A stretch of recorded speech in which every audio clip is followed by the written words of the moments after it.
Merci d'être sur la première. Yorana, bienvenue dans votre journal d'information. Voici les titres de ce mercredi 19 janvier. Les dernières journées sont particulièrement glissantes sur les routes. La pluie rend la conduite difficile et appelle les conducteurs à faire preuve d'une grande vigilance. Ils en sont victimes, eux aussi. Les agriculteurs accusent des pertes importantes, pour certains jusqu'à 3/4 de leur production. Quels sont les outils à leur disposition pour sauver leur récolte? Une question que nous allons poser à Marc Fabrès, responsable technique à la Chambre de l'agriculture et de la pêche lagonaire. C'est un duo de professionnels pour les trophées d'Elair. Hinenao Curieux Teikitohe et Maïlis Ménil, ces élèves du lycée hôtelier, vont briller par leur motivation à ce concours national. Et vous découvrirez la pêche au koméné à Manihi. Ce poisson se pêche à la nouvelle lune selon un pêcheur de Manihi. C'est l'histoire de notre Aai Fenua. Les intempéries accroissent les dangers de la route. Tous les conducteurs le savent, mais voilà, des accidents, on en compte par dizaines en période de mauvais temps. En voici un parfait exemple. C'était hier sur la RDO, route inondée, aquaplaning, manque de vigilance ou véhicules mal entretenus.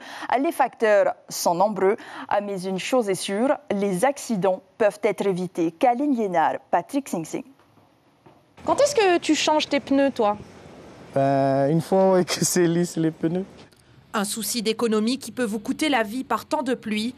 Pour éviter l'aquaplaning, certains automobilistes anticipent les risques. À cause de la saison des pluies, effectivement, on a l'impression qu'il y a un petit peu moins d'adhérence. Et donc, je préfère les changer par sécurité. C'est en début d'année que je change mes pneus, ou sinon en fin d'année, quoi. Mais je les change toujours une fois dans l'année. Entre novembre et février, c'est l'affluence dans ce garage. 4 fois plus de clients viennent pour changer leurs pneus. Dessus un pneu, il y a des témoins d'usure qu'on met. C'est à partir de cet endroit. Voilà. Dès que ça atteint cet endroit, c'est mieux de changer le pneu au lieu d'attendre carrément que ça soit lisse. Ouais. Outre l'entretien du véhicule, il s'agit d'adapter sa conduite en fonction des conditions climatiques. Par temps de pluie, sur une route limitée à 90 km/h, il faut diminuer sa vitesse de 20 km/h. 10 km/h en moins sur les routes limitées à 60 et la distance de sécurité doit être rallongée. À 80 km/h, il faut 40 mètres pour s'arrêter sur une route sèche avec des pneus en bon état. Sur route mouillée, il faut rajouter 25 mètres. Car la pluie rend les routes plus dangereuses, risque de chute d'arbres, d'éboulements, aquaplaning, nid de poules. La vigilance est le maître mot au volant. Par temps de pluie, on est un peu moins visible en deux roues parce qu'on est un véhicule qui est beaucoup plus limité en termes de gabarit. Donc il faut pouvoir mettre en place des gilets réfléchissants. Au-delà de cela, également, il y a un petit rappel aussi sur les équipements de sécurité qu'il y a, particulièrement lors des temps des pluies. D'avoir un casque bien attaché, des gants, des protections diverses et des chaussures fermiers. Ça évite, en cas d'accident, d'avoir des séquelles beaucoup plus graves. Car en cas de défaut de casque ou de chaussures fermées, vous risquez une amende de 16 100 francs, le même montant pour des pneus lisses. Et si les accidents sont particulièrement nombreux en période de pluie, sachez qu'elle n'en est pas la cause principale. 122 accidents de la route se sont produits l'an dernier, causant le décès de 30 personnes, majoritairement dus à la consommation d'alcool et à la vitesse excessive. La pluie est toutefois responsable des pertes de production des agriculteurs. Depuis 10 jours, les maraîchers de Papeari souffrent des intempéries. Les dégâts ont occasionné jusqu'à 70% de pertes pour certains. Sibel Plichard et Mirko Vanfou ont rencontré 2 producteurs très affectés par les inondations et cette pluie qui ne s'arrête plus. Papeari, toujours sous la pluie. La production de ces agriculteurs décline jour après jour. Lorsque le camion arrive, une trentaine de bacs sont généralement déchargés. Aujourd'hui, c'est 3 fois moins. En ce moment, il n'y a pas beaucoup, presque partout. Tous les agriculteurs, il n'y en a plus. Et puis, on est tous dans le rouge, on va dire, avec le temps qu'il y a. Et puis, ça n'arrange pas, quoi. Après, tu es obligé de partager entre les clients. Et voilà, après, tout le monde appelle et tout. Des choux moins volumineux et tout légers, des aubergines inexistantes et du potas qui n'est pas encore arrivé à maturité. Roulottes, snacks, petits magasins, les quelques 40 clients de l'exploitation devront patienter. On fait que de planter. Après, il faut chercher les secteurs où il y a moins d'eau.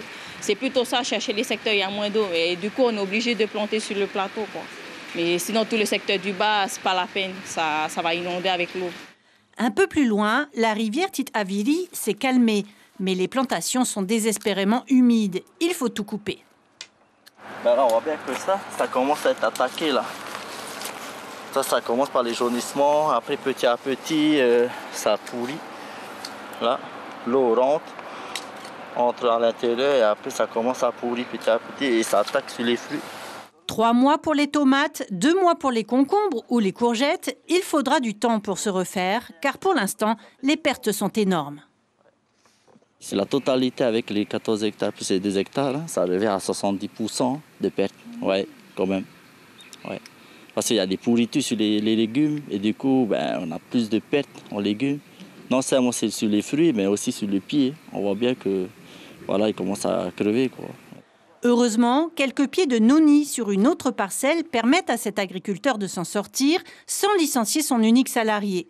Mais face à cet épisode météorologique dévastateur, il ne refuserait pas une aide du pays. Et nous allons voir tout de suite quelles sont les aides disponibles pour ces agriculteurs. Avec vous, Mac Fabrès, Yarana. Merci d'être sur la première. Alors tout d'abord, vont-ils pouvoir bénéficier d'une indemnisation ou du moins d'une subvention en tant que victimes des calamités naturelles ?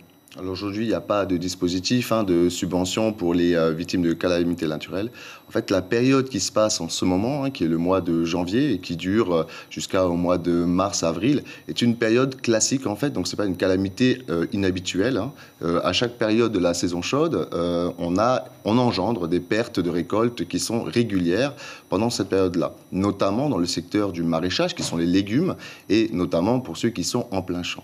Aujourd'hui, le pays a mis en place des dispositifs d'aide à l'agriculture par le biais, donc le gouvernement, par le biais d'un dispositif d'aide qui permet de porter acquisition de serres, par exemple, pour pouvoir protéger de la pluie pendant cette période-là et pouvoir sortir des légumes au mois de janvier et au mois de février.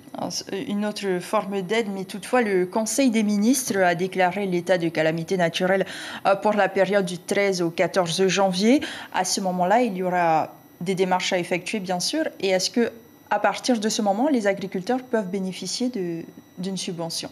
Alors, à notre connaissance, ils n'ont pas été intégrés dans ce dispositif aujourd'hui. On a essayé de recenser, nous sommes en train d'essayer de recenser en fait les impacts de cette pluie diluvienne. Alors effectivement, il y a eu des agriculteurs, donc on le voit, qui se sont manifestés, qui ont eu des pertes importantes sur leurs parcelles. La majorité des agriculteurs aujourd'hui ont des pertes qui sont classiques, qui arrivent toujours à cette période-là. Nous, on établit des prévisions de récolte pour savoir les impacts qu'il y aura sur le long terme. Au jour d'aujourd'hui, en fait, par rapport à la production générale qu'on retrouve notamment sur Tahiti et aux îles Soulvan, là où la pluie a le plus frappé, les prévisions de récolte restent stables. On a une baisse, évidemment, comme dans une mauvaise saison classique, mais on n'a pas les phénomènes qu'on a pu observer en 2017 qui étaient gravissimes, où les exploitations étaient toutes dévastées. Donc il faudrait vraiment former les agriculteurs à un autre type d'agriculture, finalement. Alors, il faut bien sûr les accompagner à peut-être varier leur production pendant la saison des pluies, d'autant plus quand ils ont des terrains qui sont susceptibles en fait d'être inondés. Nous avons beaucoup de maraîchers qui n'ont eu aucun problème et qui sont sur les plateaux, comme on dit. Mais donc, et peut-être porter acquisition de serres et d'autres techniques agronomiques pour permettre de faciliter l'évacuation de l'eau et donc d'éviter bien sûr les pourritures. Et de toute façon, des maraîchers sont aujourd'hui victimes et ces conséquences auront forcément un impact sur le marché. Est-ce que cela veut dire qu'à un moment donné, il faudra importer ? Alors, nous sommes vigilants. Pour l'instant, l'impact reste minime. Effectivement, pendant cette période de saison des pluies, chaque année, on est très vigilant pendant cette période-là. C'est-à-dire qu'on tourne beaucoup sur les exploitations pour vérifier, en fait, surtout la chaleur avec la pluie cumulée, peuvent développer des champignons, peuvent aussi, avec l'absence de soleil, freiner la maturité, par exemple, des tomates. Donc, on est très vigilant pour savoir si la proportion de production prévue localement assurera à satisfaire le marché. Dès lors qu'on va recenser une pénurie, on essaiera d'informer le plus rapidement possible, bien sûr, les importateurs pour pouvoir satisfaire la clientèle. Pour l'instant, l'alerte n'est pas signalée, mais nous sommes sur le qui-vive, en tout cas tous les agents, et nous sommes près de nos professionnels pour essayer d'identifier les impacts sur le long terme de cette crise. Merci pour ces premières réponses, Marc Fabrès. Nous allons revenir avec vous juste après cette image. À Tevaïuta, la mise en place d'une économie circulaire et d'une autonomie alimentaire est en marche. La commune veut créer une niche de producteurs bio qui pourront fournir les cantines scolaires et les administrés. Et pour cela, ils vont être formés grâce au programme Protège, comprenez Projet régional océanien des territoires pour la gestion durable des écosystèmes. Il finance des programmes de formation de 160 heures réparties sur 10 mois. Plus de détails avec la coordinatrice du programme en Polynésie, Aurélie Thomasin. Elle répond à Cybèle Plichard et Mirko Vanfo. On a lancé un appel à projet l'année dernière pour identifier des projets porteurs. Et la commune de Tevaïuta donc, a répondu à cet appel à projet avec un projet extrêmement intéressant dans la mesure où c'était vraiment un projet qui avait déjà été initié par la commune. Et c'est un projet qui partait de l'assiette pour revenir à l'assiette. Un projet d'économie circulaire. Avec la production de compost pour faire de l'agriculture biologique. Également tout un volet pédagogique puisque à proximité d'une école, donc avec l'intégration des enfants dans ce changement de comportement, ce changement de pratique qui nous a beaucoup intéressés. Il y avait tout un volet insertion aussi des jeunes, revalorisation de la profession d'agriculteur. Marc Fabrès, Tevaïuta n'est pas la première à vouloir être autonome. Ataputa-Poatea a déjà commencé aussi, mais est-ce qu'il faudrait que d'autres communes prennent exemple sur elle ? Il est évident que les communes doivent s'engager dans l'agriculture, doivent multiplier ce genre de démarches. La Chambre d'agriculture est là aussi pour leur porter assistance. Ce qui se passe à Tevaïuta est merveilleux. Pourquoi ? Parce que si la commune se met à faire ça avec les habitants, la population, ça permet d'offrir des marchés pour les agriculteurs. Si demain, les cantines scolaires, elles disent on a besoin de tant de fruits et légumes, les agriculteurs, ils savent que s'ils produisent, ils pourront fournir. Ils ont leurs clients assurés. Et donc, c'est la méthode, pour nous, la plus simple. C'est que les communes s'impliquent dans l'agriculture en même temps que le secteur professionnel et que la Chambre soit là aussi pour les accompagner. Et ça se multiplie de plus en plus. On a fait une mission récemment à Tiputa pour mettre en place un potager pédagogique avec l'appui de la commune. On travaille aussi sur Tuboué pour développer les filières avec l'appui des communes. Je pense que c'est un acteur incontournable pour le développement de l'agriculture en Polynésie française. Merci beaucoup Marc Fabrès pour votre présence sur notre plateau ce soir. Pas d'alerte signalée pour l'heure, donc la CAPL reste tout de même vigilante quant aux productions qui seront touchées par les intempéries. Les intempéries qui ont des conséquences aussi sur la santé, rappelle le bureau de veille sanitaire. Si vous détectez l'un de ces symptômes tels que la fièvre, des douleurs dans les muscles, dans les articulations, consultez impérativement un médecin pour éviter d'être contaminé. Les autorités recommandent de ne pas marcher pieds nus dans la boue et dans les eaux souillées, de ne pas se baigner à la mer ou à la rivière ou encore de désinfecter rapidement toute blessure. Nous prenons la direction de Hao maintenant. Cet atoll, qui était le siège du Centre d'expérimentation du Pacifique de 1963 à 1996, accueillera bientôt, vous le savez, la 4e compagnie du RSMA. Depuis l'annonce faite par Emmanuel Macron, l'île voit défiler des militaires. 16 y sont actuellement pour prêter main forte aux agents communaux. Répartis en 3 groupes, ils ont pour mission de nettoyer le bord des routes et d'effectuer des travaux de réfection de la route. La nuit, les stagiaires ont aussi droit à des activités sportives. Ils participent à des rencontres avec les associations locales, mais l'objectif principal est d'afficher leur présence. Le sergent-chef Julien l'a dit à Mathieu Allot. C'est un premier chantier pédagogique, comme ça on montre vraiment la présence du RSMA et la montée en puissance du RSMA sur l'atoll de Hao. Donc là on aide surtout la mairie à faire des travaux, donc élaguer le bord des routes, et rénover aussi la route, donc reboucher les trous, bétonner les trous. Donc les jeunes, ils sont contents d'être ici et puis nous aussi. Ces militaires quitteront Hao ce dimanche et un premier contingent permanent est attendu dès le mois de juin. Et Hao sera peut-être une destination proposée au Salon du Tourisme. Il fera son grand retour en présentiel cette année. Il se tiendra du 4 au 6 février au Parc Expo de Mam O et il sera accessible à tous ceux qui posséderont un pass sanitaire valide.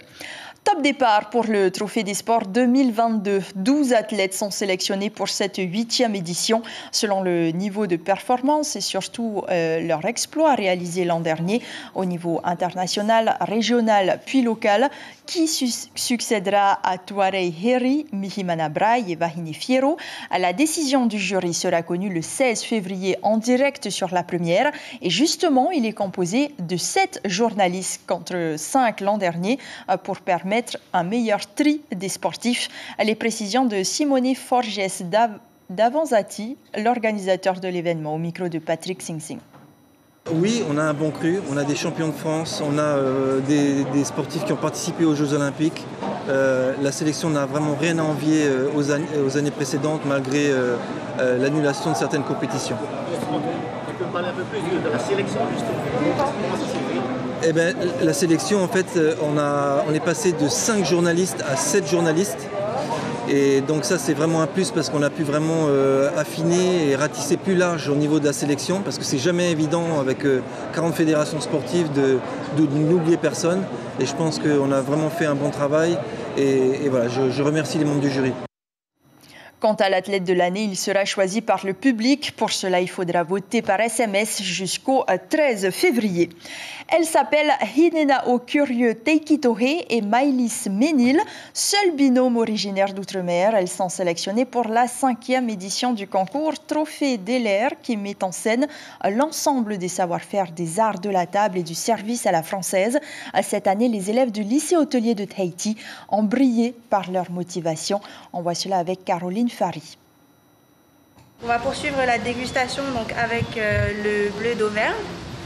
Donc, qui est pareil, un fromage à pâte persillée au lait de vache. L'art de la gastronomie, c'est aussi l'art de la table. Présentation aujourd'hui d'un plateau de fromage pour Hinenao. C'est l'une des 7 épreuves du concours, une façon pour elle de dépasser ses limites. On a du dressage, du découpage donc de canard, des recettes traditionnelles aussi. Mais ça me permet aussi donc de découvrir d'autres choses et de découvrir aussi un service traditionnel à la française et de voir aussi donc comment ça se passe dans les concours. C'est un vin qui a des arômes de fruits confits, de fleurs, d'agrumes et en fin de bouche une note d'amande fraîche. Qui dit fromage, dit accord des vins. Maïlis sera un binôme précieux pour Hinenao. Leur motivation sans faille mettra en avant les compétences du lycée hôtelier de Tahiti. Moi, je suis vraiment attirée par le service et c'est ce que je préfère puisque j'aime voir du monde, j'aime sortir, découvrir de nouvelles choses aussi parce que la restauration et surtout le service, c'est un métier qui est très complet, où il y a énormément de choses à apprendre, énormément de choses à savoir et pour la culture générale et tout ça, je trouve ça super important. Un atout également avec la valorisation des produits locaux et une fierté pour leurs professeurs, soucieuses de leur réussite. Je suis également très contente de pouvoir mettre en valeur les métiers de la salle qui aujourd'hui commencent à redevenir, on en parle de plus en plus. On les revalorise également dans beaucoup de brasseries parisiennes, dans beaucoup d'établissements à l'étranger. On a des serveurs qui jouent leur rôle. Pour prendre l'exemple du Brando actuellement en Polynésie française qui met en exergue l'ensemble de ces métiers de la salle. Et pour bien s'entraîner, rien de tel que la maison, les mamans sont bien sûr aux anges. Elles forment un très bon duo, efficace, elles sont très travailleuses. Donc ça, ne serait-ce que de participer à cette finale, c'est déjà une récompense d'un travail fourni qu'elles ont fourni. Donc je suis fière d'elles. Elles sont courageuses, très courageuses, même surtout quand il y a des examens à fournir, il faut donner le meilleur. Et je compte sur eux. Une année donc bien chargée attend Hinenao et Maïlis. Toutes deux passeront les épreuves anticipées du bac en mars avant de partir sur Paris. Des images signées Patita Saveai. Sachez que le sponsor officiel de ce concours n'est autre que le prestigieux restaurant La Tour d'Argent. Le binôme s'envolera le 1er avril pour Paris. Enfin, connaissez-vous le koméné? Ce poisson de la famille du chinchard est en réalité la version adulte du hatouré. Il est très présent dans les îles et notamment au Tuamotu à Manihi. Nous vous invitons tout de suite à une partie de pêche avec Louis et son ami avec ce reportage de Kaline Yenar, Vito Tapo et Sandroli.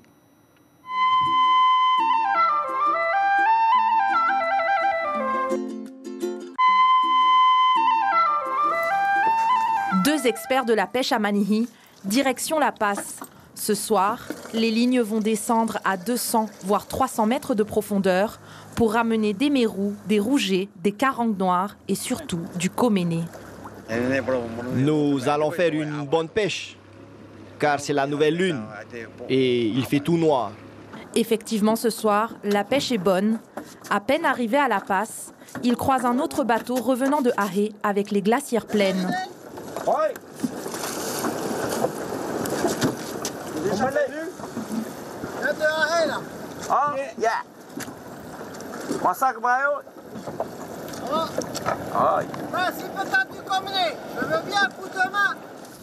À chaque type de poisson son appât, Louis se charge de les attacher aux hameçons. Je prépare les hameçons pour pêcher les hatourés, on dit. Ouais. Les cinchards, les rougets et les motanana. Une technique efficace, puisqu'à peine la ligne lancée que déjà ça mord. Et c'est un koméné, la version adulte du hatouré que l'on connaît à Tahiti. Un poisson dont les requins sont très friands, les prédateurs se joignent à la partie. Hey, c'est fiou, hein? Quand les requins sont là, tu perds beaucoup de lignes et d'appâts. Il ferait mieux d'aller jouer ailleurs, ces requins. Ils viennent juste ici pour t'embêter et puis... La tactique de la pêche au koméné, c'est la vitesse. Pour éviter que le requin ne parte avec la prise, il faut être rapide pour ramener le poisson à bord du bateau. En ce soir de nouvelle lune, les koménés sont de sortie. C'est comment la chair du koméné? La chair du koméné est un peu dure, hein? Mais c'est très très bon. En poisson cru, et puis vraiment le numéro 1 c'est en fafarou. Hein? Tu fais une bonne préparation en fafarou, super. À peine sortis quelques heures, les deux pêcheurs sont de retour. Ils ont ramené juste de quoi nourrir leur famille. C'est pourquoi à Manihi, on ne risque pas de mourir de faim. La mer est le garde-manger des habitants. Nous sommes arrivés au terme de cette édition. L'information principale de ce journal concerne les agriculteurs qui vivent une période difficile. Ils doivent composer avec les fortes pluies qui s'abattent sur l'archipel. Les récoltes sont moins importantes, mais selon la Chambre de l'agriculture, elles sont moins importantes qu'attendues. La CAPL qui reste néanmoins vigilante. Après Teura Iriti, l'invité café de la matinale radio, demain sera le candidat du Tapura à Aroué, à Léomari. Ce sera à partir de 7h10. À la une de vos quotidiens, demain, la dépêche titre sur l'innovation qui peine à séduire. On parle de la Polynesian Factory et pas de Tahiti Info pour l'instant. À suivre sur votre antenne, Polynésie d'île en île vous fait voyager dans les archipels de la société et des Tuamotu. Place à un téléfilm, ensuite au cœur du secret, puis une série anglaise. Merci de rester fidèle à votre chaîne publique. Très belle nuit et à demain.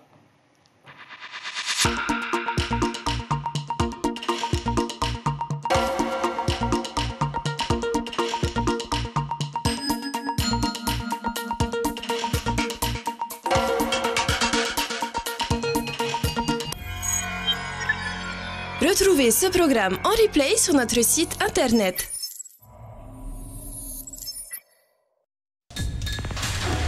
L'information en continu sur Polynésie la première, internet et réseaux sociaux.